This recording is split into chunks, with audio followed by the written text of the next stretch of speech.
Hi, I'm Glenn. And I'm Daryl.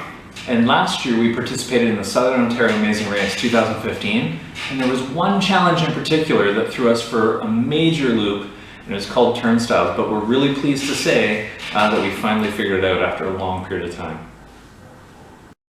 So turnstiles screwed us, but there's numerous ones where we did really well at, and the bubble soccer we did above average, and I sucked at it for some reason, but Glenn kicked ass at it and came in above average.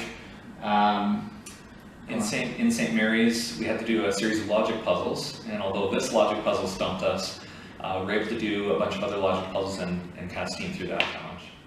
There was the escape room, which we didn't do exactly how we were supposed to do it, but we were able to get in the top 3 or 4 in that category. So we were able to use the edge of a picture frame to unscrew a box and kind of get out fairly quickly. So that was another one. And then we did pretty well at the Shakespeare challenge, where we had to recite a bit of Shakespeare and did it on the first try, so we were able to get out there pretty quickly.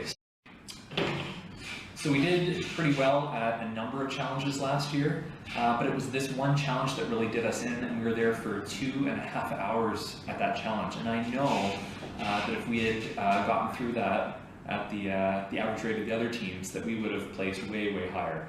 So we're hoping that we can have another year to try this out, and we'd like to be part of the Southern Ontario Amazing Race 2016. We're asking for a little bit of redemption, but you know, one year later, 1 year of more experiences together.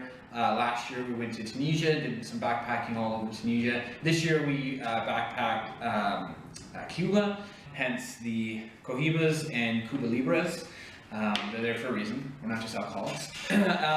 We started in Havana, worked our way down, got into some interesting situations. We're able to, be in taxis that were broke down and we had to push them along, or limp their way into town. We were able to get into places, resorts that we weren't staying at, and got free drinks, and met a lot of people, and it was a good time, and a lot of different experiences that we can learn from and apply to the Amazing Race this year.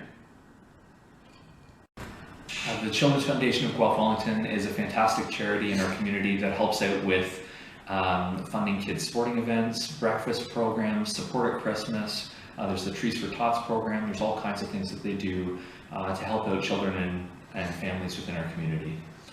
And again, this year to raise funds, we'll kind of do the same sort of things that we did last year, because they worked out really well.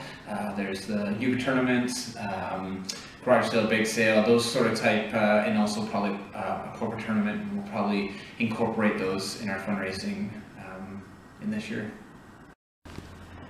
So we're hoping that you'll give us a second chance so that we can come and battle back for first place. Yeah, and just for that, we have one of these Cohiba cigars waiting for us on the finish line when we finish first, and cheers to that.